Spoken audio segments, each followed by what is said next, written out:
So, without further ado, I would like to welcome our second speaker, Professor Dr. Aminul, to deliver this session. Professor, the floor is yours. Thank you. All right, Brother Shiburi, the moderator, and Sister Sonia, as well as Sister Anisa, Brother Rashid, who are helping us to conduct the session now. First of all, I would like to thank the UTHM Graduate Student Association, as well as Center for Graduate Studies of Universiti Tun Hussein, Malaysia, for taking the initiative to organize this webinar. And I would like to also thank the other collaborating universities. There are many. Universiti Kebangsaan Malaysia, Universiti Putra Malaysia, Universiti Teknologi Malaysia, Universiti Teknologi Petronas, UTAR, my university, University Malaysia Perlis, as well as we have Daffodil International University Bangladesh. And we got a few more other collaborators also, right, joining hands together to organize this event. So we thank you all for joining us, especially Professor Dr. Shukri Abdul Majid, for accepting our invitation and joining this webinar. I'm very sure participants would be very benefited, will benefited a lot from his presentation, as well as during the deliberation question answer sessions, all right? So, Bismillahirrahmanirrahim, let me start with that. Assalamu alaikum, and very good morning, very good afternoon, and very good evening. We do have participants from, I think, over 40 countries. So in Malaysia, it's afternoon, but we do have participants from VIVA, I saw in the message, and many other different places. So thank you for joining us, and hope you'll be benefiting from our session, inshallah, okay? Let me share my screen, and Rashida, kunta dibo dekhen ekটু.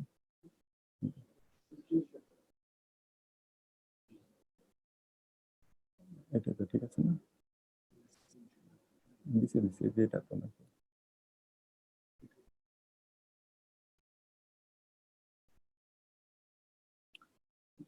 Okay. All right. I think Prof. Dr. Shukri Abdul Majid has made my job easier, as he has tackled many issues and he answered many questions that participants had.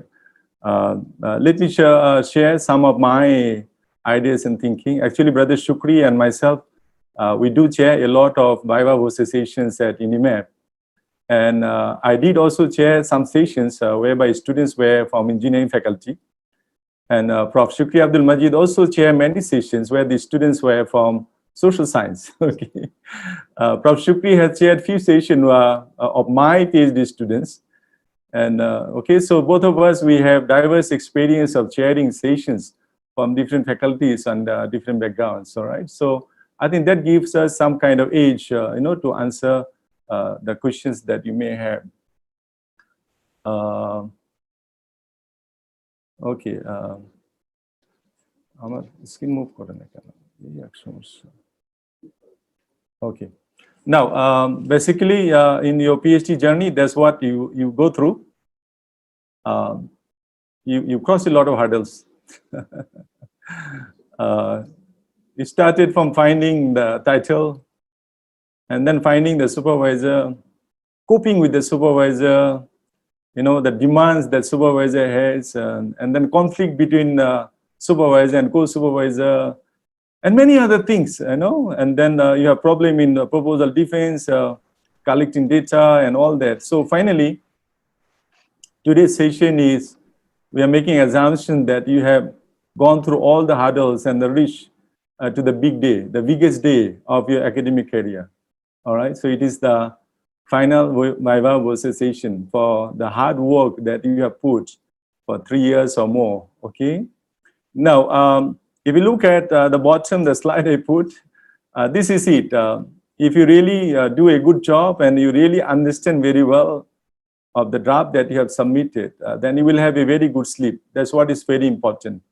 Make sure you have a very good sleep, so that in the morning when you wake up, you are fresh, you feel happy, you feel excited, and you are going to enjoy it.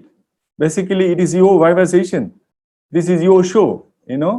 So you have to be composed, you have to be confident, because this is your work. You have done the work. Not anyone has done it for you. So you should have a good sleep, sound sleep, wake up in the morning, not like Miss Sonia's, going to bed at 5 a.m. and waking up at 11, right? But right, you should be going to bed early and wake up early, be prepared, be ready. And this is your session. You are basically, as Prof. Shukri says, you are the boss of the session. So you are the scholar. So basically, the examiners are there to verify, to validate the work that you have done, okay? This is what you are expected to do. You're supposed to find a solution of a problem, all right?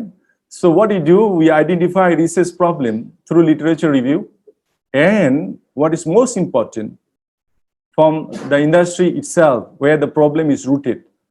So that let me answer that question that many of you may ask. What is the difference between literature gap and research problem? Sometimes students ask me, are they the same? So I would definitely say it's not. Literature review is basically when you find out the gap, partly you have defined a research problem where you do not have adequate solutions to, from the perspective of theory and knowledge. But where does the problem actually occur? It is the industry, it is the society or nation or the world. So we have to go back to the context where the problem is affecting.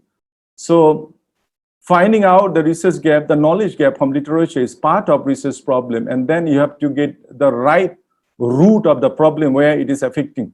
So if you do that, then at the end of the session, we'd like to see the outcomes of your research has basically fulfill, fill in that gap. If you cannot, then the picture shows, right, you are going to fall down. You may not cross the hurdle of the final VIVA VOCE.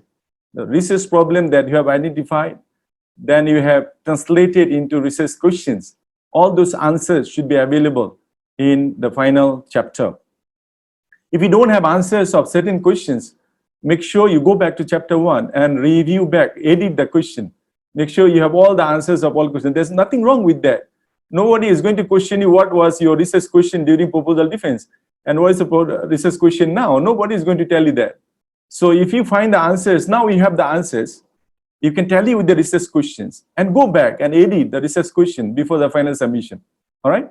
Now, this is one. The other one at the bottom of the slide, as you see, when you do research, it is not your work alone. Definitely, we expect you to work independently, but it's not your work alone. It is the support of your supervisors, support of examiners during the proposal defense, pre-viva, so many people help you. And then only you cross the bridge, right? That's how it is. So your supervisors, your examiners, they all are basically helping you. Everybody want to see you enjoying doing the research. Everybody want to see you confident, and you are passing with flying colors in the final VIVA VOCE sessions. All right.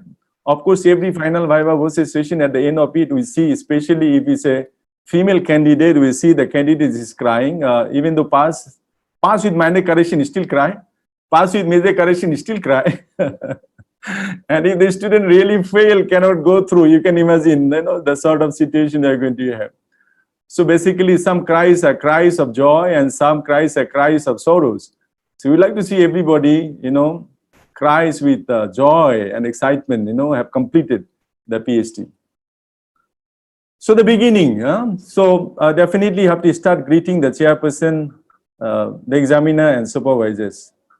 You got to introduce yourself, your name, discipline, what you are studying, and other fact about yourself. Remember, you have to do ice breaking. You have to create a situation where you feel easy and you make your examiners, the panel, to be easy with you, okay? And then after that, you will introduce your topic itself, okay? Now, VIVA is basically an opportunity to discuss your work with experts. Take it that way. Then you will feel easy, Basically, you are going to do some discussion with experts who are the examiners. The external examiner is definitely the expert of the area as well as the internal examiner. So you have to improve the argument and thesis based on the comments come from the parent members. So we do not really expect you to answer all the questions. Definitely, you will not have answer of all questions. You will not, never. Okay, I have attended many sessions as chairman, as internal examiner, external examiner. almost all sessions, to certain extent, to certain point, students may not be able to have good answers. But don't worry, Prof. Shukri has given you some advice. I do have some of mine. There was a question, I think Ms. Sonia has earlier said, and participant asking about the attire. To me, attire is very important. You got to be dressed up properly. Make sure you look elegant, you look, you look handsome, smart, you look handsome or beautiful. It's very important to me, because the VIVA VOCE session is same as you are going for an interview in the job. You will get the job when you are able to convince the interviewers, right? So it is the same for the final VIVA VOCE. The internal examiner, external examiner, chairman, they got to be convinced of your work. But again, the way you look is very important, If you come with the ugly dress up or something unacceptable kind of dress up, the first impression is already wrong, okay? I have seen some of the VIVA VOCE sessions where female are dressed properly, then some of the examiners say, oh, you look very beautiful. Or even the guys come up with a tie and coat and all that, and sometimes I see examiners telling the guy, hey, you look very handsome today. So this is very normal. This is very normal. So the look is very important. Whatever figure we have, Allah Subhanahu wa Ta'ala has given us, we accept that. But with that, we have to dress up in a way so that we look smart. We look smart and elegant, acceptable dress up, which is very important to me. All right, you are showing the first impression is very important. Now, for the examiner, examiners definitely will also try to make you feel ease. Basically what they want you to do is to explain your research. Nothing more than that. They have read the draft and they just want to verify and validate whether this is your work or somebody has done it. And whether your work worth getting a PhD. That's what they want to do, okay? But sometimes some examiners could also challenge you, and then the argument starts. And you may run into trouble, Sometimes some examiners could be very aggressive, and then you have to have your way of dealing with them, okay? So I'm going to have some suggestions for you on that. And also, some examiners could be very detailed, They look at nitty-gritty things. They will look at sentences, even grammatical mistake. They will ask you, please refer to page number 15, page number 32, page number 18, and all that. And it continues until the end. You may have that kind of examiner, very common, very common. I was very fortunate in my final VIVA VOCE session. My external was from US, from North Carolina University, even though I did my PhD at USM. So when one of the internal examiner he started asking me question by referring page by page, then the American professor stopped the panel member. He said, why are you doing that? Basically, he is an adult, you have written the report, right? The examiner said, yes. He said, then he can refer to the report and he can do all those minor correction. He don't have to raise all small issues, So the American professor stopped the panel member to ask all those nitty-gritty, small things. Okay, so he said, if you have anything major, ask him. If you don't have anything major, please stop there. Okay, so that makes my life very easy. And my VIVA only about 35 minutes, only 35 minutes. My VIVA was concluded. So I was very grateful and very blessed having a professor from US, an external examiner. Even at the beginning, I was very worried, but he became a blessing for me in the final VIVA VOCE sessions. All right. Now, preparation. Okay, so you need to have some mental preparation. You have to anticipate some questions, and you have to prepare some sample answers for that. And for that, today's session is all about. Okay, I'm going to give you, I think, 40 to 50 questions that are usually raised or asked during final VIVA VOCE sessions. So we will share the slide with you in the YouTube channel. Just in my YouTube channel, you will have the video of this session. And under the video, you will have the slides available there. Prof. Shukri's slide as well as my slides should be available for you there. You can download it. Okay. So you have to anticipate questions. You have to prepare. You have to do some rehearsal with your friends and supervisors and ask them to raise questions for you and try to tackle the answers if you can. Okay. And there will be some easy question and hard questions. Okay. Some could be open-ended, some could be closed-ended, some could be proving, some could be applied, some general, some could be very specific questions. So it depends on the kind of examiners that you have.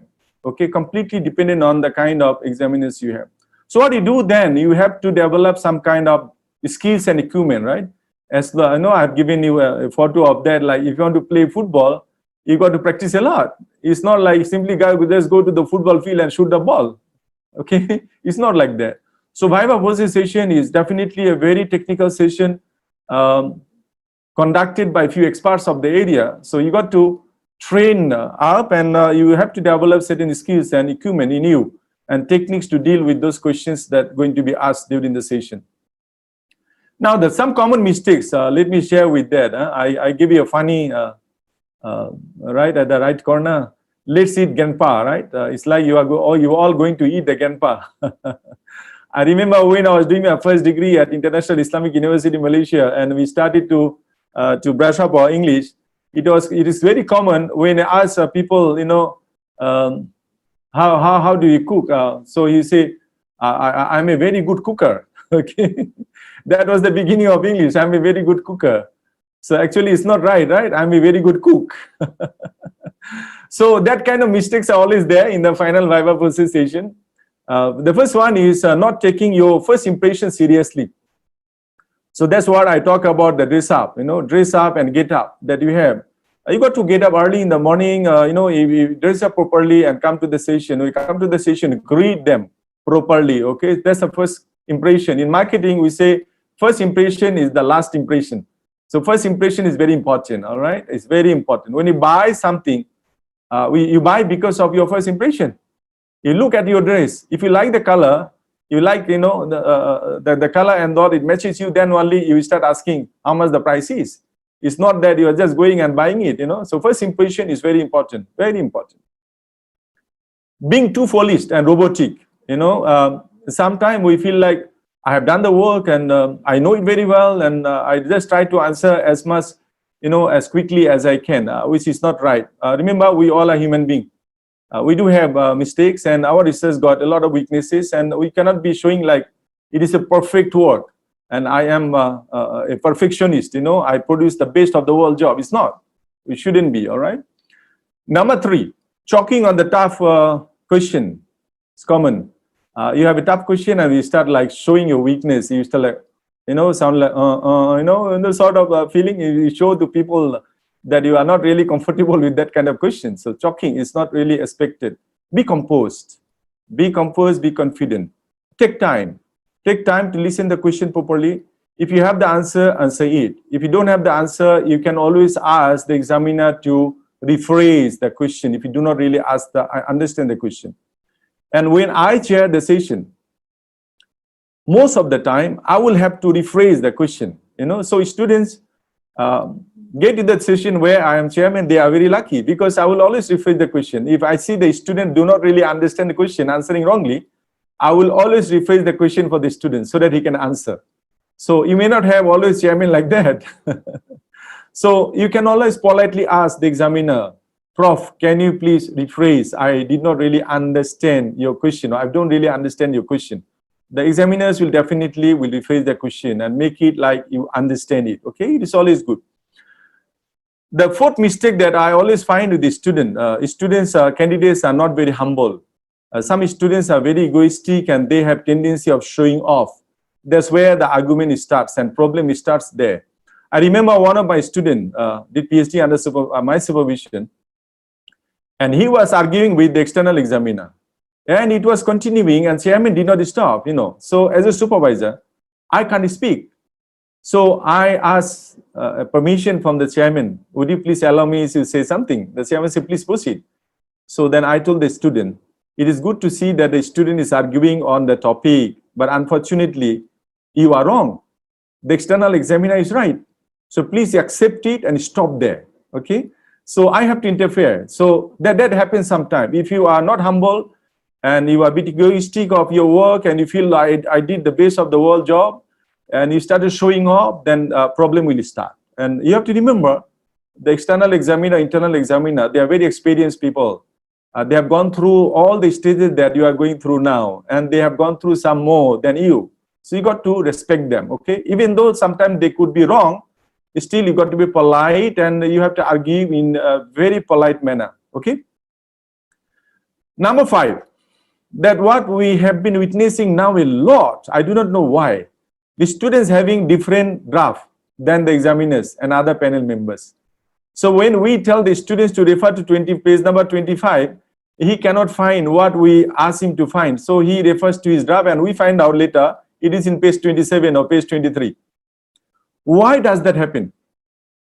It's because after submission of the final draft to CGS, students start reading and he found many mistakes.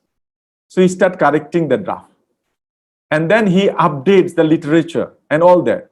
And then he printed it out. So the draft you have is completely different from the draft the panel has. Please don't do that. Please don't do that. Because the examiners or panel members will only refer to the draft submitted. So what should you do then? You should print a copy, extra copy when you submit to CGS. If you're submitting 6 copies, print out 7 copies. Keep 1 copy with you. Bring that copy to the session, not the different copy, all right, from the examiners. Okay, the next mistake that we find, after submission of the thesis, students feel that I work for 3 years and 4 years, so my work is done, and they forget reading the thesis. So remember, once you submitted the draft, it takes usually 2 to 3 months to organize your VIVA. Certain cases, even 6 months in certain university. You have to keep reading, please, brothers and sisters. Keep reading your work. Keep reading your work, okay?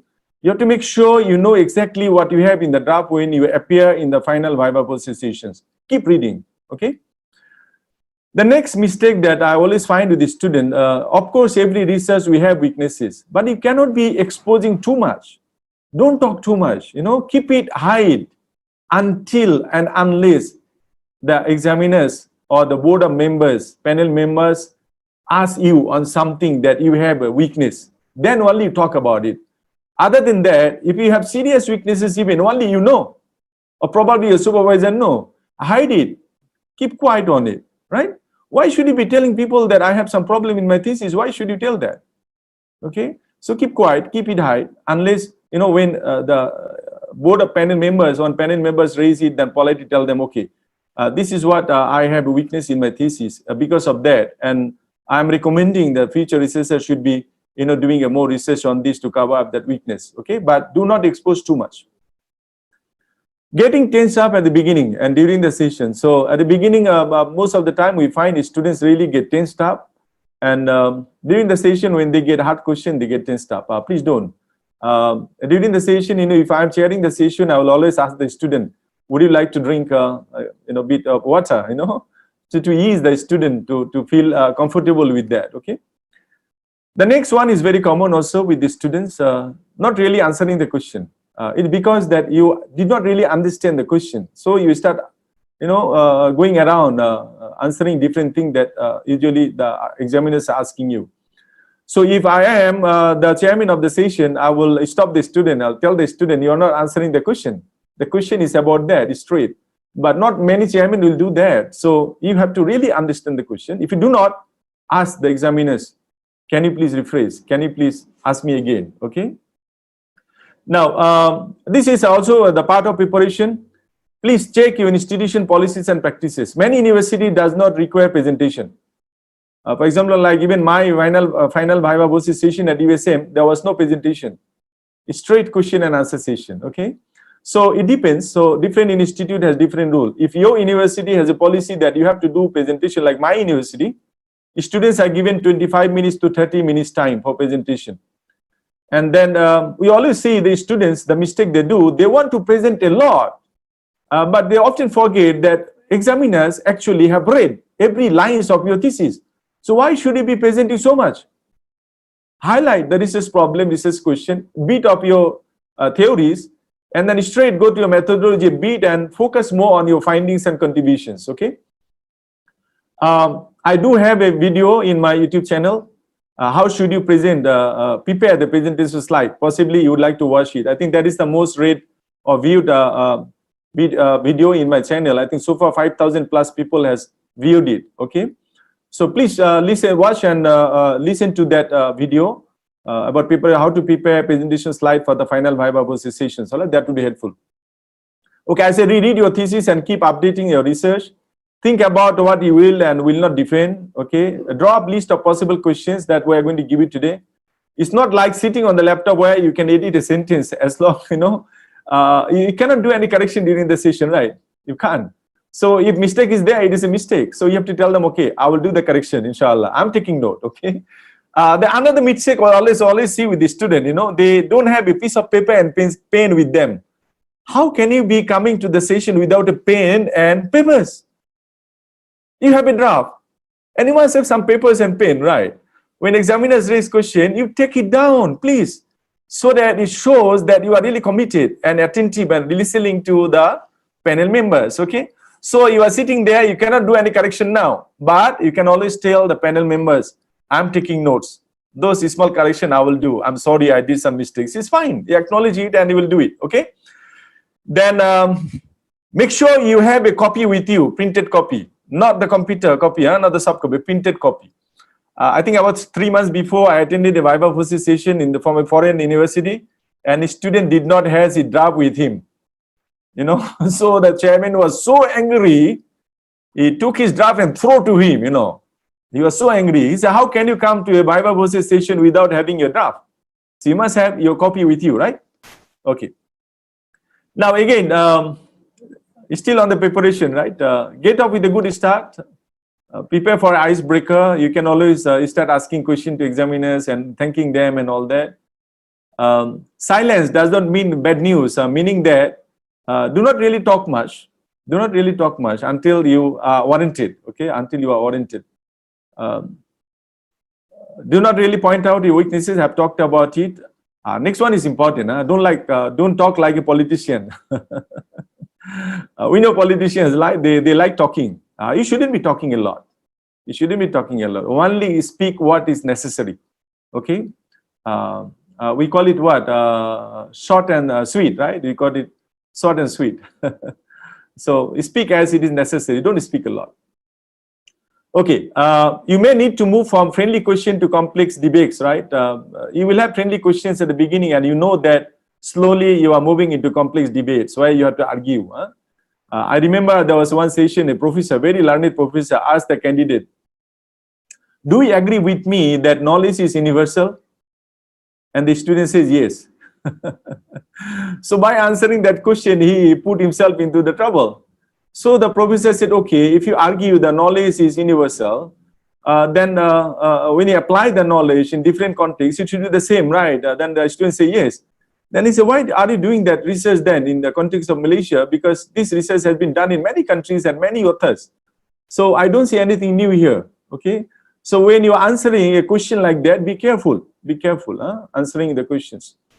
Okay, focus on your contribution. That is the most important. Your PhD is given because of your contribution. I will talk about it later again, okay? And expect your Viva to last about 2 to 4 hours. 2 to 4 hours. If you're very lucky, you get out in 2 hours time. If you're not very lucky, it goes up to 4 hours, even 5 hours. I have seen a Viva session 5 hours. We call it torture chamber. Torture chamber.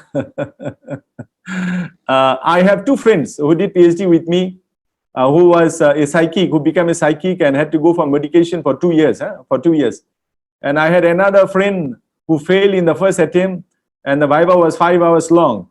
And after coming out of the Viva, he was in trauma, and he couldn't drive a car for 5 years. 5 years, his wife used to drive him. So you may have that kind of situation also in the final Viva VOCE session if you do not know how to tackle the question posed to you, okay? So you got to be very careful, okay? And my last preparation point that I put, enjoy it. You have worked hard, and this is your session. You should be enjoying. You should be enjoying. This is your session, okay? And you're supposed to be a doctor after this, okay? A doctor before your name. So you should be enjoying the session, all right? Now, some tips and tricks before I go straight to the kind of question usually asked.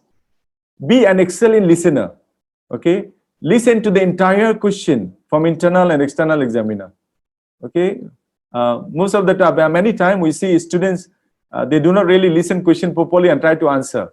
Or even before the examiner finish question, they start answering the question. Please don't do that.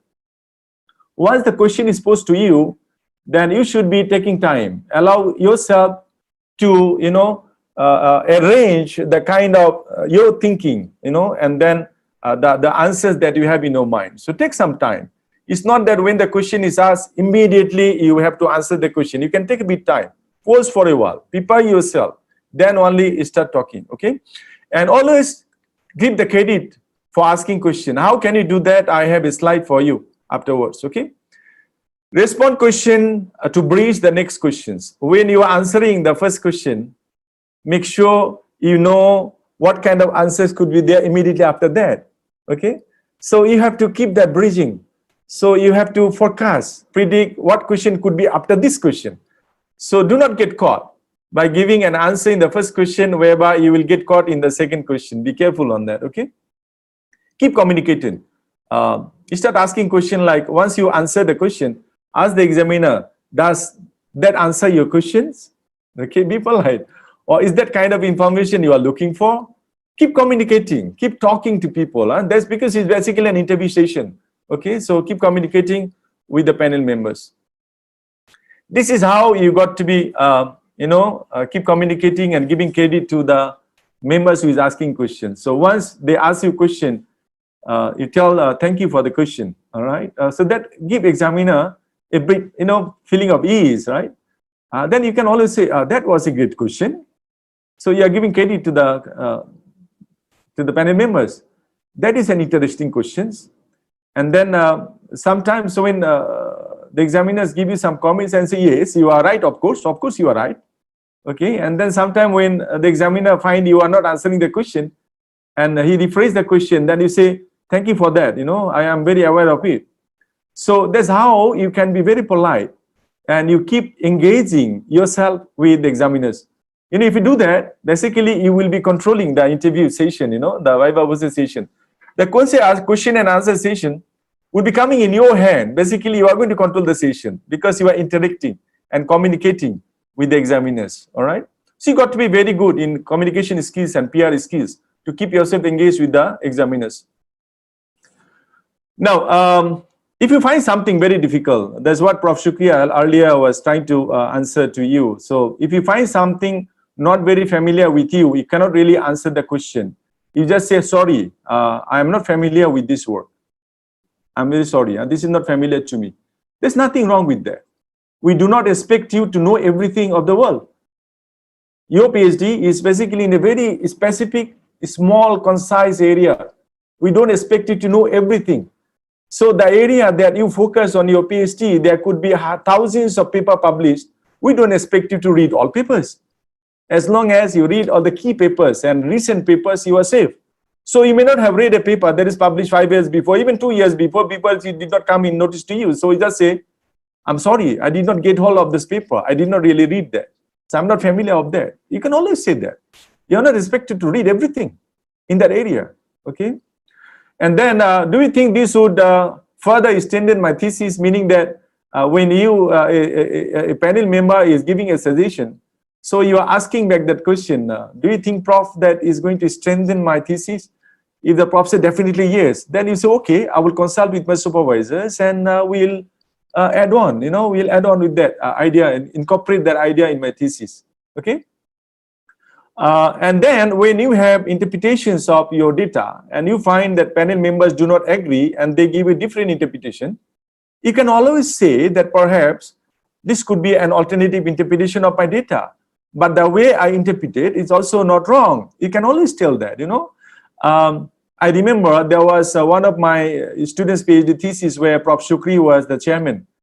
And my student used PLS and he has 2 dependent variables. And the internal examiner argued that in PLS, you cannot use 2 dependent variables. You cannot run that. So, and the student says, no, I can. Why I cannot? So the internal examiner insists that he cannot. And because of that, he said the student has to resubmit the thesis. So now you can imagine what can I do as a supervisor. I know the student is right. The examiner is wrong. So what can I do as a supervisor? So I politely asked permission from the chairman. Prof. Shukri was the chairman. I think Prof. Shukri still remembers. So I said, basically, Prof, SPSS is the 3rd generation software.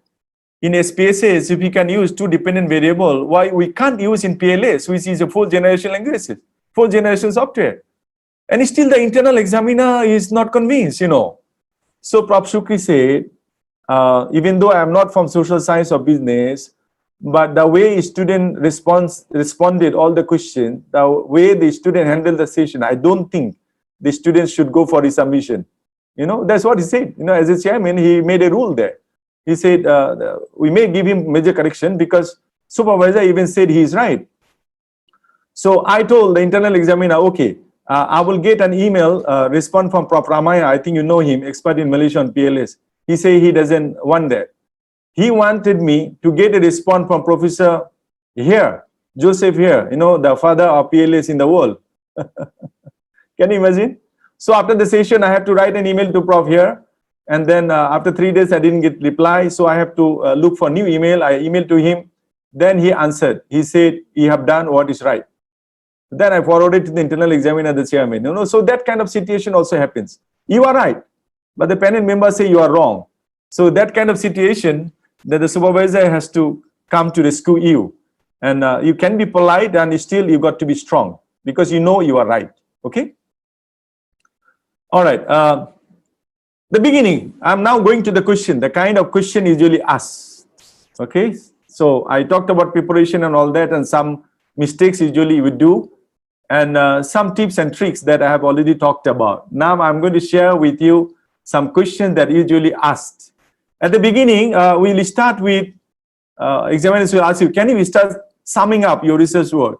So they would like to hear something from you. So you start summarizing the thesis. So you say, okay, basically, I reviewed research papers and I found there's a research gap. And then I got some evidence from the industry that there's really problem. So that I collected data and I did a study and all that. So they will stop you, after 1 to 2 minutes, and examiners will not let you continue. So they may ask you next question. Can you sum up in one sentence of your thesis? In one sentence, in one sentence. This is a very probing question and a difficult question. So what do you say in one sentence? Then you have to highlight your contribution, main contribution. You say the problem was this. And through my research, I have concluded that this can solve this problem. Okay, so straight to the striking point, the main contribution of your thesis. Then some examiners may ask you this question: why did you choose this topic? Why? The students have different answers. For example, I saw a student saying that actually I work, say for example, his thesis about HR. He said I work in the HR division. And I saw this problem, so I thought maybe I should do a study. Some students say, okay, I was reading a paper and I found that some literature gap is available, so that motivated me to do the study. So we have different kind of answers. So what could be the right answer? You have to focus both. You have to say basically you have reviewed papers and you found some literature gap, some knowledge gap. And you go back to the industry or society or nation and you found actually there are problems in the society related to that, and you have evidence for that. So you provide the evidence that this evidence shows that this kind of problem exists, and this kind of theoretical gap is there which can be explained by this. So you are talking about why did you choose these topics? You got to explain that. You cannot say that because I like this topic so I choose this topic. And they answer their question like students like that, answering like that. I like this area, so I want to do a research like that. That's not the kind of answers we expect from you, okay? What made you to do this piece of work? So again, a similar kind of a question, right? Why do you think that it is so important to do a research on this? Again, you are coming back to the research gap and research problem, am I right? All right, let me move to the next slide. Still on the motivation, right? What are some motivating factors behind your research? Common question. Why? So possibly you could say that my degree and master, my major were these. So I want to proceed my career in the area. So, that was a motivational factor because I do have right background and I choose the right area to continue to do the research.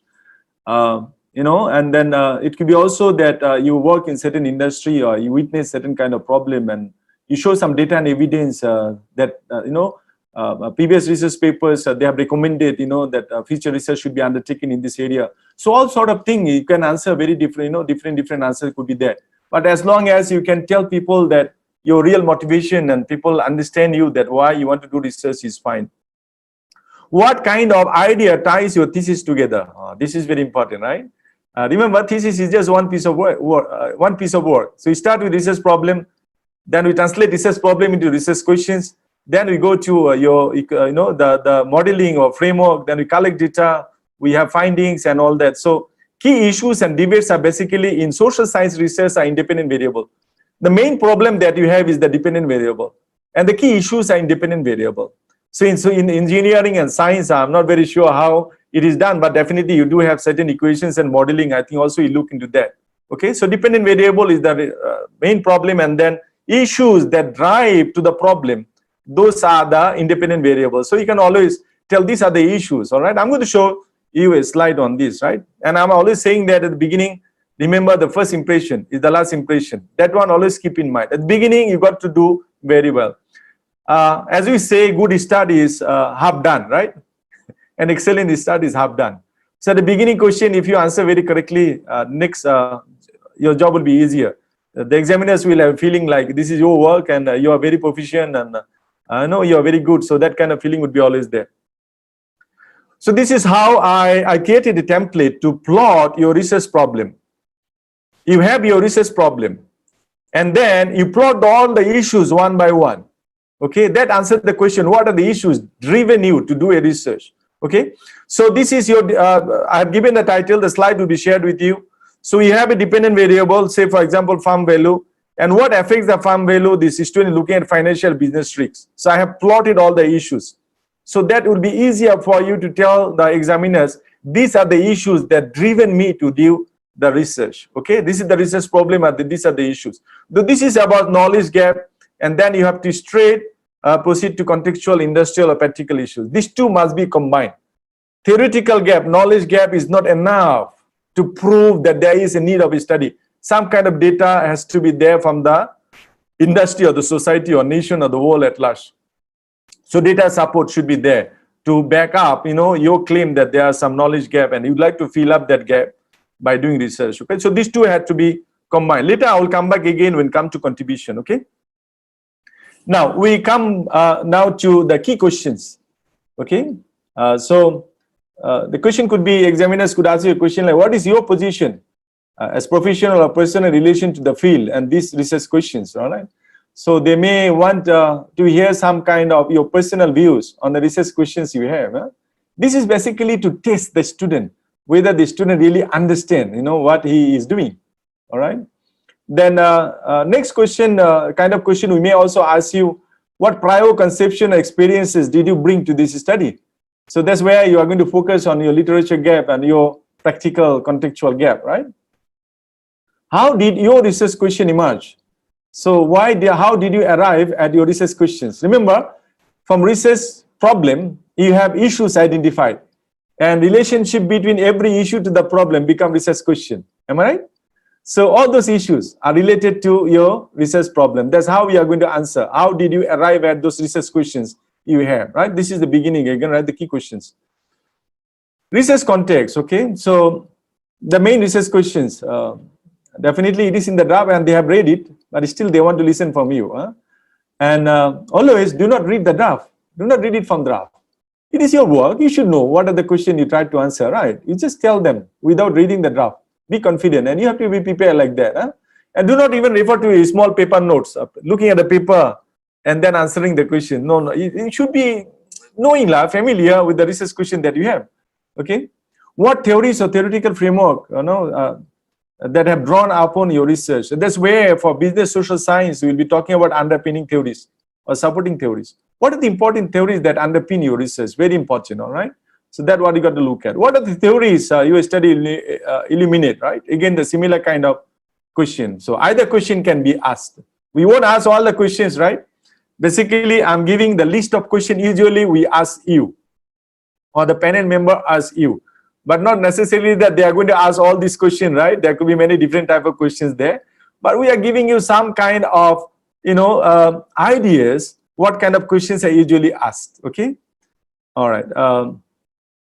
On the literature review, the questions usually would be like, what shaped or guided your literature review? That's a very common question, all right? Or could be, why did you cover these areas that you did. Okay, and could be why did you or did not include the work of X in your study.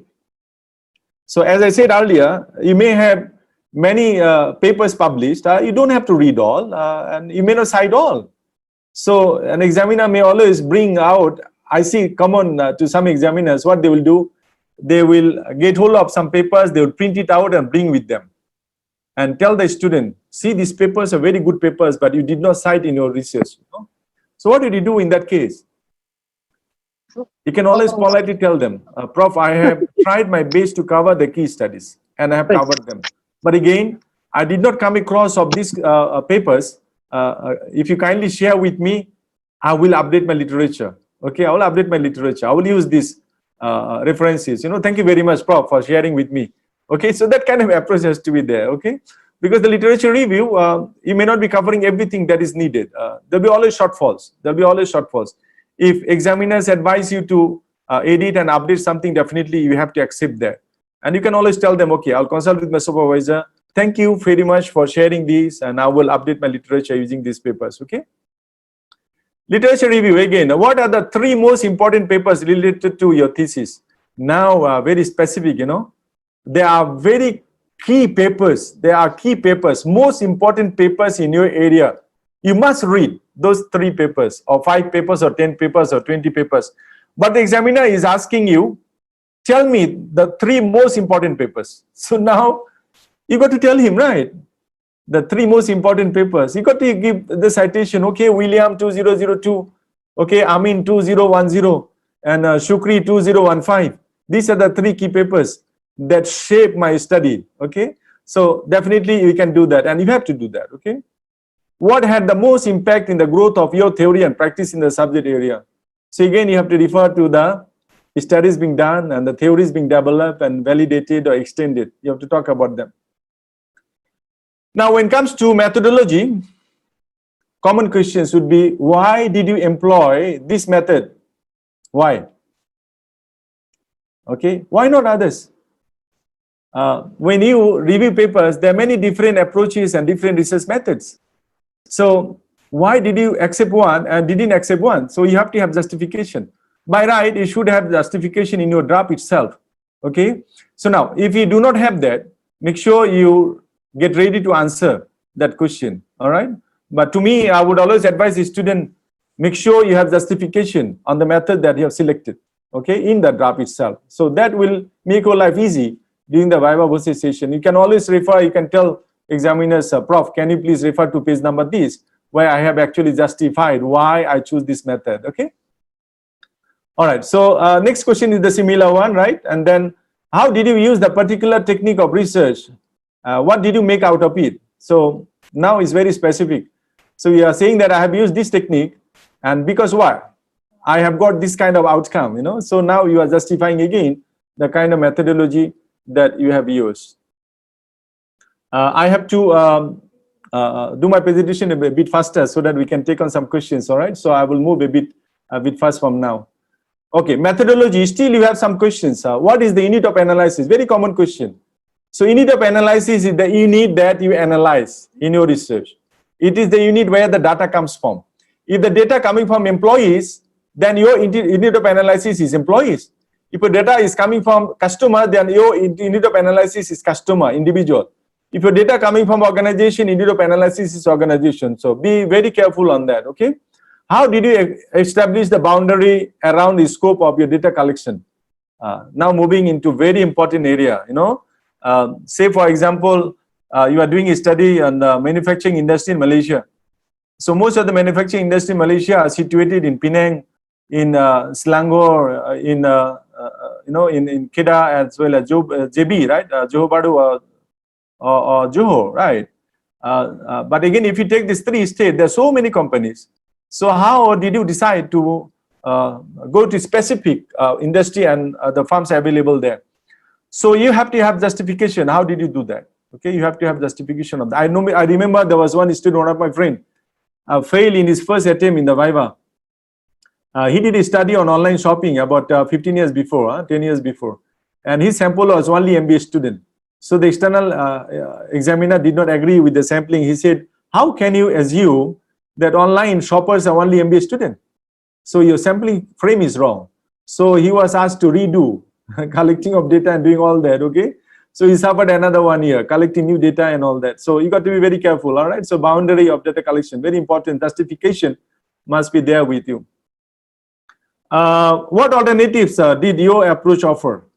So when you choose a particular method, there must be some other method also available, and you should be knowing all of them. And you should tell the examiners these are the other methods available, okay? Now, let me move into data analysis. This is also a common question. Did anything surprise you in your data? It may, right? The instruments that you have developed, the way you have collected data, it may go out of your expectation. So you can definitely say, yes, I was surprised of receiving certain responses are like that, okay? And I found some anomalies. So what did you do with that? So definitely we have certain process of screening the data. So that has to be explained. How did you screen the data, okay? And took out some bias or whatever the responses you have. How did you analyze your data? It's very common in social science. You will say, I use PLAs, I use Stata or SPSS. But whatever software you use, you make sure you have justification for it also, okay? So you cannot simply say that PLAs is the latest software, so I use PLAs. Definitely it cannot be, okay? You got to be very specific. Why PLAs? Why? Possibly you say because my data size is small, you know, so you have to look at justification like that. So to justify why you use certain softwares, you cannot say PLS is latest and I use the latest one, you know. For certain data, if it is time series data, you require SPSS. It's a panel data, you need this data. So you have to have the justification why you use certain kind of software. How did you categorize or filter your data, right? I have answered that question earlier. This is also a common question. Now, data analysis also, there are other questions could be, did themes emerge from your study? You know, it could be a posteriori, or did you bring them to the data? That's what we call a priori, right? So when you look at the data, you screen the data, then you will have to establish some kind of theme, right? You can see some kind of theme would be always there. And why did you analyze the data in this way? Why did you use, say, for example, logistic regression, not multiple regression? Why didn't you use some other methods, okay, rather than linear regression? So questions should be always there like that. So that is basically, you know, to find anything wrong with you. That is to verify that you have done the correct thing and you understand it, okay? Now, I must mention here that many of you would be outsourcing the data analysis. So you pay some people and they do analysis for you, okay? There's not something wrong. You can outsource the analysis. But when you are presenting the findings, your outsourced guy is not there for you, right? It is you who is defending. So make sure you understand all the results and interpret them very well. Huh? You would be lucky if your external examiner, say for example, use PLS and the external examiner does not understand how to use PLS, then you are very lucky. If the external examiner is very well versed of PLS and all that software, then you will be in trouble. He will ask you a lot of questions and to check whether you really understand the robustness of analysis that you have adopted in your study. Okay, so be very careful. They may always ask you a question, could it have been done in another way? You got to be very careful answering that question. If you say yes, then you are getting into trouble, you know. You got to be very careful. You may say possibly yes, but the way I have done is the most appropriate one. Then they may always ask you back why it is a most appropriate. Then you must have some justification, some citation, okay, from previous researchers. That has to be done. Now we move to result and discussion. How do your results in your field relate to the literature? That's why you find actually candidates are very poor most of the time when they write discussion. They just write what they find in the findings and describe them. They forget to relate it with the literature. You know, what is very important actually would be always relating your findings with the literature review that you have, okay? What results do we find most interesting and why? Okay, that answers bring another question. Sometimes when you find your hypothesis, say you have 5 hypotheses and 3 are rejected, and a student come to me and ask me, Prof, what should I do now? I say, it's fine. The findings is based on the data that you have collected. So he said, my 3 hypotheses rejected. I say, it's okay. Rejecting hypothesis is also a kind of findings. He said, but my previous researchers, they found it, you know, accepted, and my case is rejected. What should I do now? I say you have to find possible answers for it. Go back to the profile of respondents, find out some possible interpretation, or go back to the industry where you conducted your research and find out the real problem and practices, policies are there. Find some kind of spatial characteristics of that industry.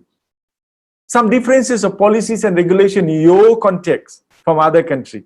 That will definitely justify why your findings are different. Okay, so that makes it interesting. Okay, how do your results in the field relate to the literature? I think you are very convenient, I think, to answer this kind of questions. Okay, what aspects of your work are you considering publishing and where? Again, it depends on the institution. Certain institutions do have obligations to publish number of papers. Like at UNIMAP, the students got to accumulate 10 points for be able to submit for the final VIVA VOCE. Certain universities publication is not a requirement, okay? But whether you have published or not published, you may not publish everything before coming to the VIVA. So they may always ask you whether you will consider publishing, what kind of publishing and where, what kind of journal. Basically, they want to understand your maturity as a researcher. You should know some good journals in your area, okay? And you should know what kind of paper you can come out from your thesis. Next common question is, how do you know the results are accurate? How do you answer that question? How do you know the results are accurate? So you have to refer to the statistical method, okay? You have to refer to the statistical method, right? So we do have ways of accepting and rejecting hypotheses. We do have way of screening the data before we proceed, right? We do have ways of testing validity and reliability. All that we do, finally, before going and testing the hypothesis. Okay, what are the strongest and weakest parts of the thesis? This is very crucial. Students will tell the strongest part and also tell the examiners weakest part of the thesis. Please highlight the strongest part and try to keep low on the weakest part, okay? Don't highlight too much on your weaknesses. Please don't. Unless you are drilled through, in that area. Don't speak about it. But again, you cannot be perfect. There must be some weaknesses of your research. So expose the weaknesses that does not affect the quality of your research. Acceptance. Expose those. But if you expose something that affects the whole thesis, then you are dead lah. You are killing yourself. Don't, please, because the questions could be very tricky, could be very tricky. You say, what are the weakest part of your work? Weakest part, So you know what is the weakest part, but you should not be revealing that. You should not be revealing that. So reveal what is important to reveal. What is, examiners should know, not others think that they should know, okay? So be careful answering that kind of question also. And don't be also like perfect. I got no weaknesses. My thesis is based in the world. Please don't do that. Your thesis is not based in the world. You do have a lot of mistakes, okay? And you have to acknowledge and show some weaknesses, but that weaknesses should be something of acceptance level, okay? In the accepted level. Now, next level of question will be generalizability. Can you generalize your findings? So it's how far do you think you can generalize your work? It's a very common question for social science student. Now you have to go back to your sample, sampling frame and the sample. And based on the findings, you have to answer based on the sample. You cannot simply say, well, it can be generalized. It's not. And also in social science research, do you have probability sampling and non-probability sampling? If you are using probability sampling, then you can generalize it strongly. If you are using non-probability sampling, you cannot really generalize strongly. Be very careful of what kind of sampling. So when question comes of generalizability, always refer to the sampling method that you have adopted. Okay. Now, what lessons can be learned from it by practitioners, policymakers, and other researchers? This is one of the weakest part of most of the students that I have seen, including my students. Okay. In my YouTube channel, I have put up a video, how and what should be written in the contribution of the study. Please watch that video. Okay, I have given a lot of clues and some examples of how contribution of the study should be written. Okay, please watch that video, would be very clear. So you have to have recommendations for practitioners, policymakers, other researchers, for other stakeholders. It could be anyone, the stakeholders, all right? Okay. The next could be, so what question? What are its key recommendation and implication? It's very relevant to the earlier question, all right? Your key recommendations and implications should be spoken very widely and very comprehensively, okay? What are the real world applications of your research? I think Prof. Shukri has touched on it a lot. There must be some application of your work, right, in the world. Could be in an industry, could be in a society, could be an institution, could be the government, could be a country, or could be to the world. So you must be able to tell the world of people, this is the application of my outcome of my research. Okay, you have to be very straight.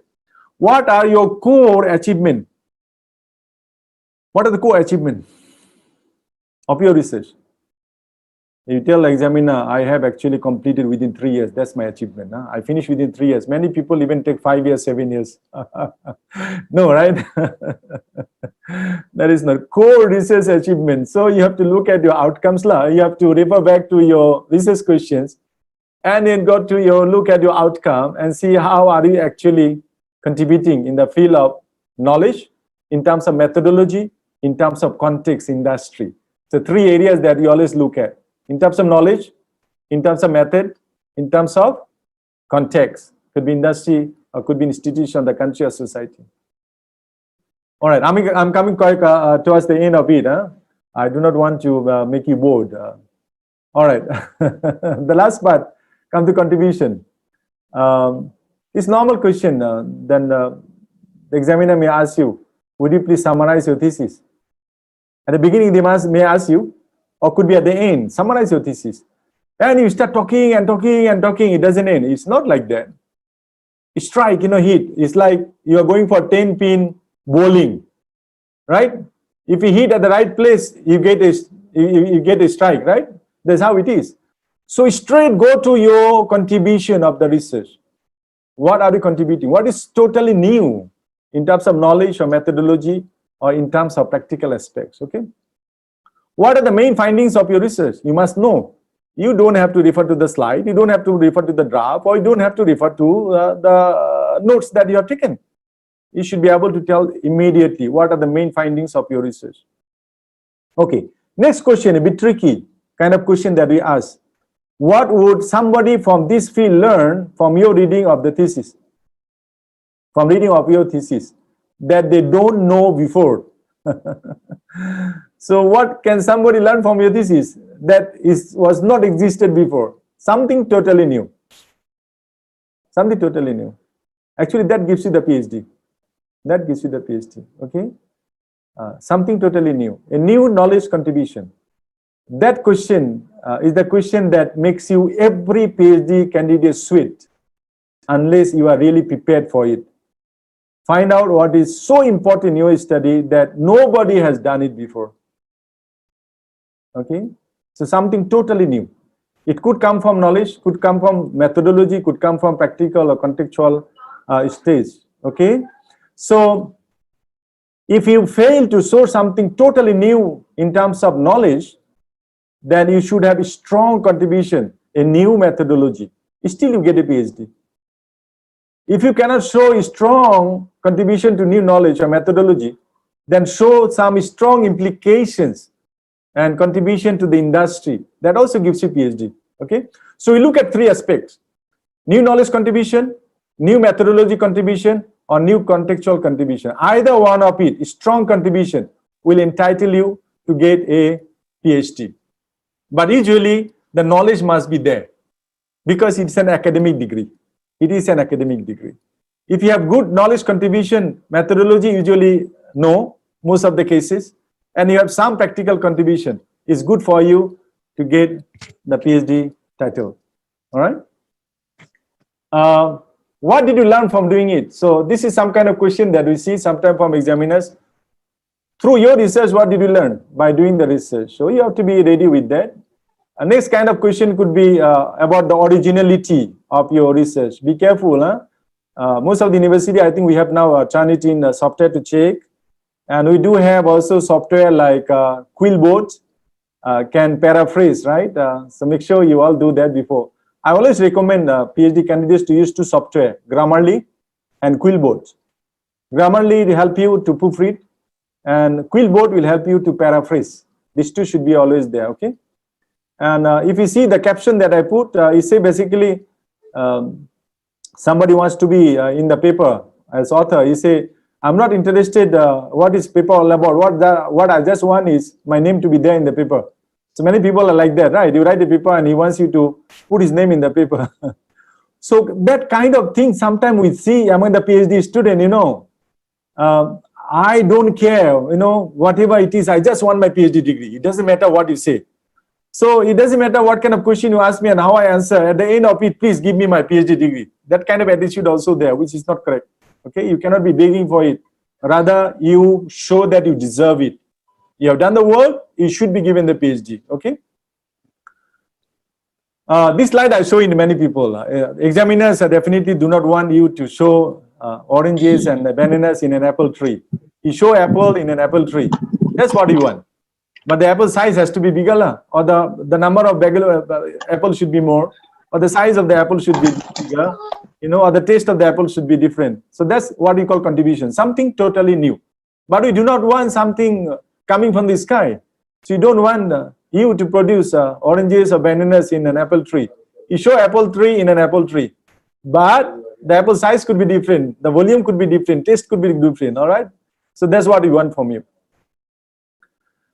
Further work, this is always very common. In order to cover up the weaknesses that you have to highlight what people can do based on your work, okay? So you have to recommend what researchers, students can do where you stop, okay? And what kind of hurdles they may face when they do kind of research. Now, publication is a requirement.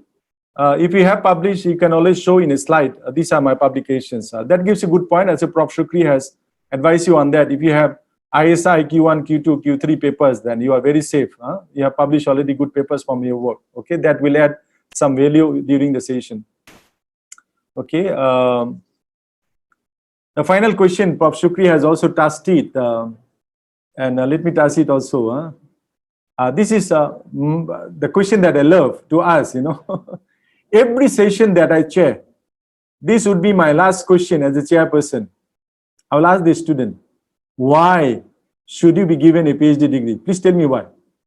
And you know, sometimes the answers are very funny, you know. There was one student candidate answered to me like this. He said, Prof, I spent 4 years and every day I study 4 or 5 hours. So I work so hard, you know, 5 years, so I should be given a PhD. So I look at the student and I smile at him, you know. His supervisor was putting his head down. If he's so poor, you know, the student answer like that question, you know. So I told the student, I asked back the student, if somebody is driving a taxi for 30 years and 10 hours a day, should he be given a PhD for driving the taxi? The student say cannot. Then I say, if the taxi driver driving taxi for 30 years cannot be given a PhD, then why should he be given a PhD? Because he spent 4 years and he studies 10 hours or 12 hours, right? So here you have to basically strike on the right place, right? You have to say, because my research findings, outcomes contribute to knowledge in that aspect, my research findings, implications are there for the industry or the society like this. So you have to strike it straight to the point, telling what are you contributing. As I said earlier, knowledge contribution, methodology contribution, or the practical, industrial or contextual contribution, all right? So this is what many times, right? Many people is okay. That's what the students say. I was impressed, I was depressed, I was oppressed, I was praised. So I should be given a PhD. Okay, and last one, you can see a girl is replying like, you know, while I was doing PhD, I have to manage my house, I have to manage my relationship, I have to do that, all that. So I did not have really time. Those are not the good answers. You're a full-time student. You are a student. You cannot tell people I was so busy with some other work. I'm sorry. You cannot say that. All right, that doesn't give you the PhD. PhD is given because of either knowledge contribution, methodology contribution, or industrial or practical contributions. All right. All right. So if you have done a very good job, you shouldn't be like that, right? The candidates who did not really do a good job, at the end of it, he will be like that if he did not answer all the questions probably. And if he did a very good job, this is what he is going to be. That's what you are going to be at the end of the session. And I hope and pray all of you will be like this. At the end of the session, you feel like, I did it, all right? I did it.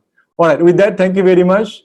I would like to end my presentation here, and I will pass the session to Brother Shebari, okay? Brother Shebari or Sister Sonia. Thank you very much. Thank you, Aminul, for such a fruitful and stunning presentation. So for now, I would like to pass this session to my friend Sonia Rohena to start the Q&A session. Thank you very much.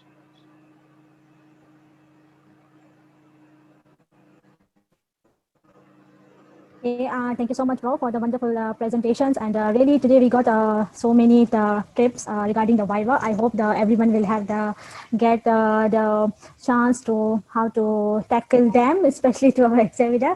Okay, so now we are going to the question answer. So if anyone have the question, you can ask from the Prof, or you can unmute your mic. Thank you. You can ask questions for both of us. Prof Shukri and also me. Both of us can respond to your question. So, so now we are going to give the chance. Okay. Alaikum salam. Assalamualaikum. Hello, can you hear me?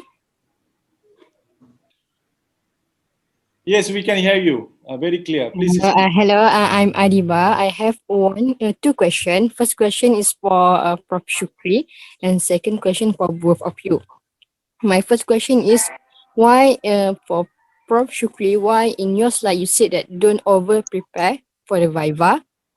And my second question is, what is the best design for VIVA VOCE slide presentation? Okay. Thank you. Prof Shukri, would you mind answering the first question? Can you please? Okay. Okay. What I meant by over prepare is that I mean, normally when you prepare for your VIVA, basically some students or some candidates, they basically over prepare in the sense of they know pretty much everything that need to be need to know in order for them to go for the VIVA session. It's just that because but they kept thinking that there's something that missing or something that yet to they need to go through, so they become anxious, they become nervous. Sorry. Okay, so that's what I meant by over prepare. I mean that student, if they know they are prepared, they know everything, a day before the VIVA they should relax and maybe have a rest, take a good early sleep that night, so that they can come to the VIVA fresh, rather than stay overnight, try to be over prepared for the VIVA. That's what I meant by over prepared, because most of the time students, they know what they're doing because they've been working on the subject for many years, but because of their less confident or not confident with themselves, so they tend to study all night with the thesis and everything, so it make it them less fresh when getting into the VIVA sessions. All right, Prof, thank you. The second question is basically how to prepare the presentation slide for me. As I mentioned earlier, you can see the video I have put in my YouTube channel. Presentation slide for final VIVA VOCE session. Please watch that video. I have given 3 different samples of the finest PP slide that I have seen among the PhD students. It is there. Please watch that and you will learn that. Thank you very much. Okay, thank you. We can proceed to the next question. Hello, Assalamualaikum. Can you hear me, Prof. Aminul Islam? Yes, we can hear you. Thank you very much. Really, you encourage us. We feel like just we pass our VIVA. Thank you for this one. And second one is, I am from numerical side, numerical analysis. So for my VIVA, I compare results numerically. but would you suggest me that if I compare some results with experimental results during the answer question session, will it be easy for me, or just comparison do with numerical results also? You are from social science or engineering, brother? Mathematical. Mathematical. Applied mathematics. All right. I'm not that familiar in your area, so I think Prof. Shukri is from engineering background. He would be more comfortable. But as a layman, for me, I will always prefer to have combination. I'll always prefer to have combination.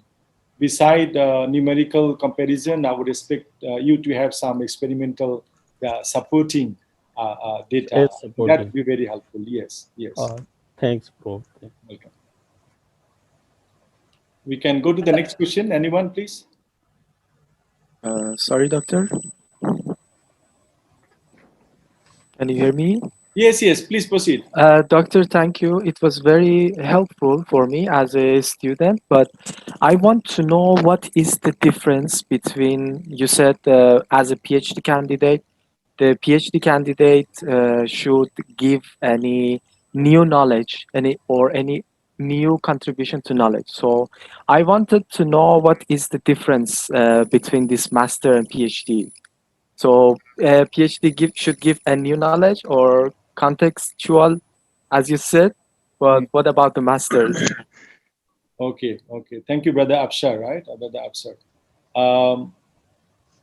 For masters and PhD, there is a clear-cut demarcation line in terms of number of words, and in terms of robustness of analysis, and in terms of scope of coverage, right? So we do have that. So when you enroll into a university program, the university will definitely have clear-cut instructions for masters as well as PhD research. For master's thesis, we do not really want you to contribute any new knowledge. You don't. Master level is where you are just stepping into the world of research. So it is not really warranted. But if you have good bit of elements of new knowledge contribution in the thesis for masters is good. In the master research, what we want to see is that you have followed a good research methodology, and then you have some implications in the industry. Some practical contextual contribution should be there. So new knowledge contribution is not really warranted for master thesis. But for PhD, yes, it's an academic degree, and the highest academic degree. You must have some kind of new knowledge contribution. Okay, brother? Thank you very much. Prof. Shukri, would you like to add on? If you would like to add anything, please. Yeah, I mean, I totally agree with Prof. Aminul. I mean, in my case, I would say that for masters, basically, you're talking about expansion of current knowledge, extension of current knowledge. I mean, you're working on current knowledge, but you expand it to maybe try to look into some element that maybe, I mean, it's still within the current knowledge, but something that extends your knowledge in of the subject matter. But when it comes to PhD, yeah, we're talking about the new knowledge that hasn't been done or haven't been discussed in great details.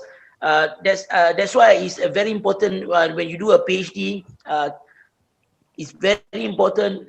Many supervisors would encourage, would want their scholars to publish scholar articles, because that would give you the contribution to knowledge that they were talking about.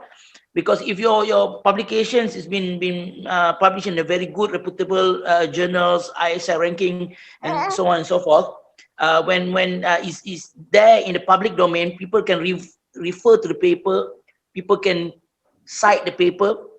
That is another platform that the knowledge has been disseminated to your peers.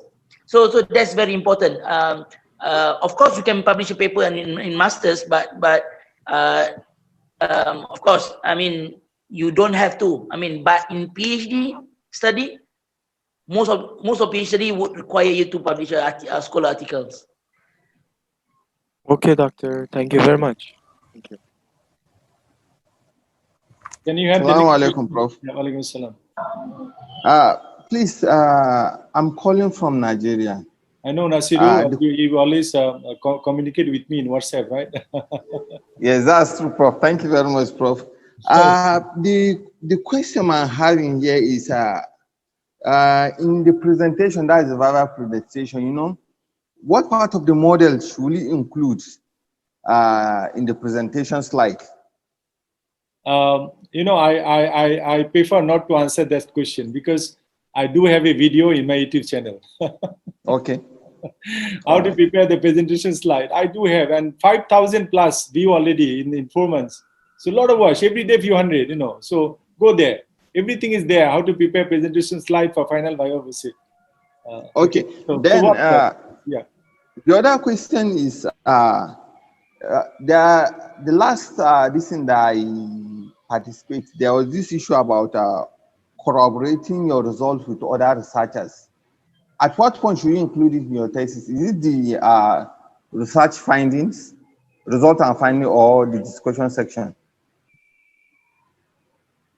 So your question, if I'm not mistaken, basically you are saying your findings should be collaborated with others. Are you saying that? Yes, specialists in the field. In case if there are literatures that your findings are... Okay. I think I would answer like that. Prof. Shukri will help me later. Basically, when you are doing a PhD, it is an independent work. It is your work. And you are not collaborating with anyone. But if anybody asks you to collaborate, I think you will have to compare with the previous research that has been undertaken. So we do read papers and we cite them in the literature. So when we write discussion and findings section, that's where we have to relate our findings with the previous researches. I think that's what we mean by collaboration with the previous research. Yes. Do you agree with me? Yes, I agree with you, Prof. I'm grateful. Does that answer your question? It has. Thank you very much. Thank you. He always communicates with me in YouTube as well as in Facebook from Nigeria. Next question. Yes, please. Hello, Prof.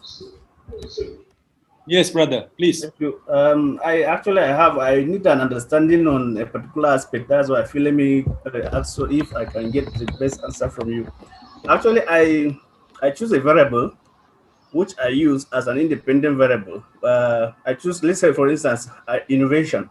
But I use some dimensions of innovation as Latin variables, 4 sub-dimensions of innovation. Then when I choose it, among the 4 dimensions that I choose, 1 is organizational culture, 2 that is, and 2 is strategy orientation, and then 3 is technology orientation, and then the 4th one is strategic business model. So under this one, the organizational culture has sub-dimension. Okay, technology orientation has sub-dimensions, and then strategy orientation has sub-dimensions. Also, strategic business model has sub-dimensions, but only one, that is the technology orientation, does not have sub-dimension based on the previous where it was adopted from. But along the way, I don't want a situation whereby you are in an interview and then the examiner asks you that why are all these ones having sub-dimension while this one does not have. Okay. And then the second question, is that out of the variable that I picked, one of them again, among the sub-dimensions of one of the dimensions of the innovation, that is strategic business model, has from the previous literature, has innovation again appearing in that one again as part of it, of the sub-dimension. How do one address this issue, Prof? Okay, the first one is basically you are saying that few independent variable got dimension and one variable got no dimension. As long as you are adopting and you have the right citation, there is no problem at all. It's not necessary that every variable must have dimensions. Okay, and also those variable has dimension. You are not going to test different hypotheses based on every dimension. Am I right? You are going to test based on the variable. Okay, so you are just testing the relationship between independent and dependent. You are not testing relationship between dimension and dependent. Am I right? Yes. Okay, so So it's not a problem at all. As long Okay. as you have a citation, there should not be a problem. It is not necessary that every variable should have dimension. But what is important for you to understand is when you develop or design questionnaire, either you adopt it or adopt it, make sure if you have dimension, every dimension is covered in the questionnaire. Okay. Every dimension has questions. Questions to measure every dimension. That one you have to be very careful. What you do many times when I attend the VIVA session is students instruments which is critically scrutinized, okay, by all examiners. Okay. We see we have 3 dimensions. Then we ask the students, okay, how many items you have under this variable? We say I got 9 questions. Which question refer to which dimension? And they cannot tell you. They cannot show it to us. So you have to be very careful on that. Okay. So this is one of the trickiest point. I always see students get caught during the VIVA session. If you have dimension, you must have items in the questionnaire. And you must know which items are measuring which dimension. Okay. That's number 1. Okay. Number 2, in case of 2 different variables having similar dimension. So that's what we are saying. So the other one is subdimension.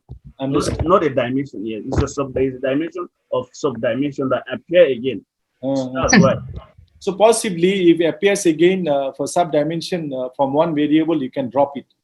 Okay. Otherwise, you are repeating the same thing because you need to have items for every dimension. So for one variable, you can drop it, arguing that because this is covered in another variable, so you have drop it from this variable. Okay, so I can drop that one. Okay. Yeah. So did I answer your questions, both questions? Yeah. Excellent. I think the question he was saying on the dimension, there's another variable with answering same dimension of the. Hello. Yeah. So it's not about from different dimension, from same dimension. Yeah, from same. But the way Prof answered is as if you are talking about another dimension. It is no, it's from the same dimension actually. Yeah. From the same dimension. So since you have repeating, so from one case you drop it. Okay. And maintain in another one. Yes. Okay. Thank you, Prof. Welcome. Thank you. Can we have next question, please? Greetings, Prof. Yeah. Can you hear me? Yes, yes. Thank you very much, Prof, for your impactful lecture. I really appreciate you. Now, Prof, please, may I ask, what is the major difference between proposal defense and VIVA? Okay. Which country are you from? Only Leo, right? I'm in Malaysia presently. In UTM for my PhD program. But which country do you come from? I'm from Nigeria. Nigeria, okay. Yeah. So your question is, what is the difference between proposal defense and final? Yes. Proposal defense, basically, we defend the proposal. So if it's social science, it goes up to chapter 3, Introduction, Literature Review and Research Methodology. That's it. But final VIVA is the overall, everything from chapter 1 until chapter 5. That's what you look at. Introduction, Literature Review, Methodology, then your findings, and finally your conclusion recommendation. So if I may ask again, what is the minimum slides for VIVA? Okay, that's why I said always this question I don't prefer to answer because I have 2 videos in my YouTube channel. One is to prepare presentation slide for proposal defense, and I have another video presentation slide for final VIVA VOCE session. Please watch these 2 videos. I do not want to answer your question. I'm sorry. Okay, okay, Prof. Okay. I put effort and put it there. So you got to just sit down and watch it. It's there. So go and watch it. Clear guidelines are given. Okay? Okay, Prof. Thank you very much. Welcome. Hello. Yes. Shall we have next question? Yes, yes. Okay, Prof. Yes, Prof. We have some question from our live stream. Please go ahead, please. So I think now we have to choose the question. Okay. Someone is asking that.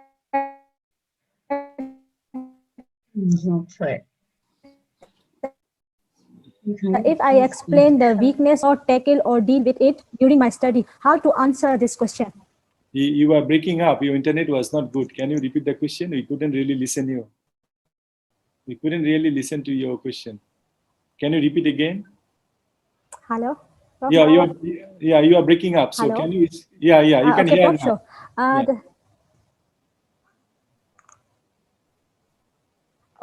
Prof, someone asked from our live stream that if I explain the weakness of my thesis, but the examiner asked why I do not tackle or deal with it during my study, so how to answer to this question? I think that I spoke a lot. I said, do not expose your weaknesses a lot. Try to hide it. And but definitely there will be some smaller weaknesses there, which we only got to know after completion of a study, which you cannot do it. Okay, so that's very clear. Do not expose your weaknesses. Expose only smaller ones, and you should have a ready-made answers with you. So when examiners say, why didn't you tackle them during the study, then you must have some kind of answer for it. So possibly you can say that because when you did the literature review, you couldn't really detect it or diagnose it when you started. When you collected the data, you couldn't really find the kind of data needed. You didn't have access to data. Some kind of justification or answer has to be there. You got to be ready with it. Yes. Okay, thank you, Prof. Prof, yeah. Our next question is what the difference between practical contribution and practical implication? Okay, it's the same. I would say it's the same. When it comes to practical, we do not say contribution. We always say implication. Knowledge, new knowledge contribution, methodological contribution. But when it comes to practical, we do not really say contribution. We say implications. What are the implications of your findings to the industry or to the practice, okay, to policymakers and all that? Right, Prof. Shukri, would you like to add on if you would like to? Is Prof. Shukri still there? Yeah, I'm agree with you. I think that's correct. It's about right. Yeah. Okay, thank you. So we can proceed to next question. Okay, Prof. Yeah. Okay, Prof. Sure. Okay, the next question is what if we see mistakes in the presentation or contents right before VIVA? So will it be all right if we mention this during VIVA since we cannot change the draft that was already been submitted? Yes, you can. A common practice is if you really detect or diagnose serious mistakes in your draft, make sure you do the correction, print it out, loose sheets, and bring few copies with you. So when the session starts, ask the chairman for permission. Ask the chairman, would you allow me? Or you can hand it over to the chairman and say, Prof, I have detected some mistakes in my thesis, I have corrected, and this is the corrected copy. That would be very good. You should do that. You should do that because you have already detected it. You know there are problems and you have the solution. So you can do the correction and you print it out and submit it to the panel during the session. You can always do that, right, Prof. Shukri? Yeah, I mean, you can do that. This is, you're talking about the TC itself, isn't it? So another way is of course, some mistake is unintended, but some mistake basically we are supervisors, but your co-supervisor, yourself, we're all humans. Sometimes we make mistakes. Supervisors, they have all other commitments, teaching, administrative, other commitments. So sometimes they overlook. That's why for PhD scholars, it's very important for you to publish your paper. You publish your paper as attending conferences, or you publish your paper in the good scholarly journals. So you will get all these comments. So it's not just about publication itself. You get all these comments, these recommendations by the experts from the journals. So you will get your paper, even though the paper is rejected. Even the paper is rejected, you will get the comments. That comments would give you indication the error or the things that you need to focus on or need to correct before you can submit the thesis. So basically, you kind of have a safety net. If you have a paper accepted in a good journal, for example, a very good Q1 journal, for example, then if you go for a VIVA, for example, you have a safety net, meaning that you have submit your work to other experts to verify. So then it's very unlikely that you have a error if your paper has been accepted. But of course, like, as I said, there are some also, although the paper is sorry, even though it's, some papers also been published, of course there are some errors. And if there's errors, then as Prof. Aminul mentioned earlier, you can always make up prepare a loose sheet that you can make it present during the Viva session. Miss Sonia, I think there is a question on. Okay, Prof. Actually, we have the lots of the question, but I think last two question. Okay, maybe this one will help. Prof, please, I have another question. Yeah. Okay. Can Prof, please, I want you to shed more light on this question I'm about to ask. I was told that sometimes during your defense, that you have to master some references. Please, can you shed more light on this? The citation that we have in your draft, the references list, it varies. Some students have 300, 400, some students even have 700. So like I was sharing a session, I think last month, and I asked the student, did you read all 700 papers? So he just looked at me, he did not. So I said, why did you cite so many and put in the reference list? There is nothing to be feeling proud of by making the list longer. Why should you? So the minimum requirement for a PhD thesis is 200. 200 is the requirement. So if you meet that requirement, you are fine. So why should you be giving 500, 600 where you did never read that paper? So what you did, you read a paper, and at the end of that paper, you have 30, 40 citations, you take them all and put it inside. And the original paper you didn't read, you take something from another paper without reading that original paper, the cost referencing, you take the cost citation and you put it as main citation. That is not right. Prof, during your presentation, they said you have to master some references too, because I'm coming to answer that question. Basically, that's what I'm coming into that. Okay, Prof. So when you are doing a presentation or answering question, during the question answer session, definitely the key studies you must remember. Citation should be on your lips. The key studies. It could be about, I would say, about 40 papers. About 40 papers, citation should be on your lips, especially connecting to your issues and research problems. Okay, so independent, dependent variable. So those key papers, you should know from your heart. And even if any question on any paper, you can always tell them, okay, you can refer to this page number and find it. Somebody was talking. Sorry. Hello? Okay, thank you, sister. Now Sonia, your line is breaking up also. we are going to another question, Prof. Question is that actually, Hello? Prof, my net, I think it's now okay, Prof? Yeah, okay. Hello. Hello, Assalamualaikum. Hello. Okay, Walaikum Salam. Hear me? I am Ela. I'm from UM. Prof, thank you so much for the sharing session. I wanted to ask this question for you. Is it, to be on the safe side, is it enough to just have one theory for PhD level, or should I have more theory to back up my study? Okay, good question. Very good question. And it's a common question. By right, you can always have one theory, underpinning theory. That's what you call in research, right? Underpinning theory. One theory, if it is adequate enough to underpin your theoretical framework, one theory is enough. If you have that, from that theory, you might do some validating or verifying or nullifying or extending, there are many kind of testing are there which you have to do, testing effectiveness and all that. But the theoretical framework that you have drawn, if you find one theory does not cover the full framework, including independent, moderating, mediating, and dependent, then you have to have supporting theories.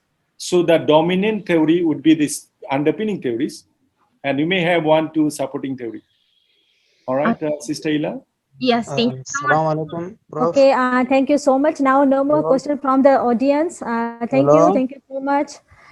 Thank you. No question. Now we have also many questions from other participants from the live streaming. Okay. Hello, Prof. Okay, now we have asking the last 2 questions from our audience side. Okay, in chapter 2. Hello? We couldn't listen, Hello? we couldn't hear you, so you have to speak again. Okay, say it again. Hello? Sonia, yeah. Okay, Prof, there was someone question asked that what are the common question asked in chapter 2? I think I have that in my slide. Literature review, I have 2 slides on it. So those questions are already there. We'll share the slide with you in the YouTube channel. Okay. Please refer to the 2 slides I have on the research literature review. Okay. Okay. Okay, Prof. The next question is how do you measure students' failure at VIVA, or what are those factors that can make a student fail at VIVA? Okay, there are a number of reasons are there. Let me share a few, and then I will ask Prof. Shukri also share his understanding on it. Number one, when a student, the main reason, the student failed to defend his work. The student did not do the job, somebody has done it. He couldn't defend it. Okay, so this is the number one reason. Number two, may have analyzed it totally wrong. So the student require totally new analysis. So he failed. Number three, his data collection instrument is wrong, or the sampling is totally wrong. So he may have to collect new data. So new data collection, new analysis, when it is required, then you fail. You will go for resubmission. When we sit, after the presentation and question answer session for a moderation meeting, the candidate is not there. Supervisors are also most of the time not there. So that's what we look at, whether to give you resubmission or fail or major correction or minor correction. So we look at all that. How did the student defend? Number one question. Number two, how was his sampling and data collection? Does it need require new data collection? The instrument was right. Number four would be, is the analysis robust enough for a PhD level? Okay, so those kind of things are very common, and definitely the final one is your contribution. Are you contributing anything? Because if you are not contributing anything, that is a master level research. That's not a PhD level research. I know many cases whereby the student has defended the final VIVA VOCE in a PhD level, and after the VIVA, the student has given a choice, you can get a master degree, not PhD. I know some of my close friends, they are not given PhD. The university told them, if you want, we can give you a master degree, because they cannot find any new contribution. So, so there are a number of reasons are there. So possibly, Prof. Shukri, you'd like to add on? I have given 4 reasons that it come on mind. Yeah, I mean, I think Prof. Aminul has covered pretty much everything that normally would result in failure in VIVA session. Basically, the first one, in most cases, I mean, failure due to the VIVA is very rare occurrence. Very, very rare. That's one thing you need to know. It's very rare. But it does happen. It does happen. But most of the, like Prof mentioned earlier, one of the major reasons is plagiarism. If the work has been found plagiarized from other publications or other theses that have been submitted to other institutions, for example, there is a major problems. There is major fraud. It can be considered fraud. So it definitely is a failure. In any institution, there is a failure. Others, as Prof mentioned, yeah, I mean, contributions, talking about contribution, if the students or the candidates couldn't defend his or her work at all, he couldn't answer how he devised the hypothesis, how he devised the method, how he analyzed the data, totally. So that would cause a failure in the VIVA. But otherwise, if there are some problems in terms of answering the questions, or if the examiners find the work is good, but maybe the defense wasn't great, so the worst, it may got to major revisions or major. So the student need to either reviva, or maybe need to do sometimes 6 to 9 months to correct the thesis and to resubmit of course with the further verification of the external examiner. But the most is plagiarism, as well as the if the student couldn't defend the work at all.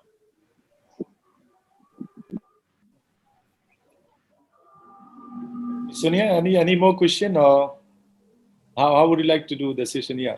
Oh, okay, thank you. It was more than 500 questions. So maybe we will cover later. We can email them their question, answer of their questions. Okay, so now I think we have to going to be the closing side. So thank you so much, Prof. Aminul. Thank you so much, Prof. Shakri, for answering to all the questions, for the great presentation. Please, Sonia. And it was a pleasure to. Sorry, Yeah. Sonia, please, apart from the YouTube channel, how can we get the slide? So we really want to go through the slide without videoing the site. So we don't know how maybe you can plead with the Prof. We share the slide in our mails. You know, actually, Sonia is going to have a lot of works because she has to print out so many certificates. It's easy because after that session, within 10 minutes, we will upload the slide in our YouTube channel. It's very easy to get. Just go to Platform for Research and Development in the YouTube channel, Platform for Research Development. And under this video, common question raised, under this video, the slide should be uploaded. So it's very easy to get. Please get it from there. Ms. Sonia, please continue.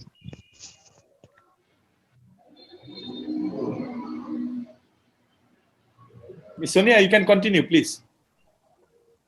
I will send some regards from you so much, Prof. Okay, first of all, I would like to share the regards I want to give you to both of the Prof. Aminul and Prof. Shakri.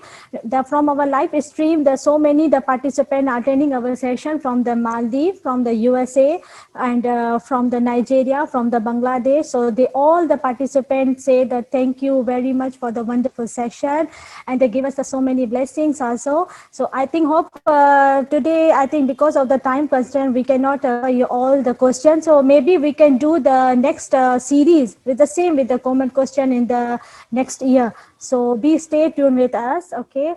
And I'm really sorry if we cannot you bring your question in front of the Prof, but later maybe we will do another series. So just wait for our another series. So soon we will be announced. So stay tuned with us with Prof. Aminul, because we have so many sessions will announce with Prof. Aminul, and keep subscribe the Prof. Aminul channel, the platform for the research and the development, and also keep will be follow the JSA TV, Instagram, and then all the webinars in the UTHM. Okay, so thank you so much, Prof, our Prof. Aminul, Prof. Shakri. Thank you everyone for attending today's webinar. So I'm really appreciate of you all you giving us the time and to join our session and make it is a very fruitful and successful. Thank you so much. So have a great day. Okay, on the behalf of all the CGS and the JSA and all of the co-organizers and our presenters, thank you so much for joining us today. Have a great rest of your day. Thank you, Prof.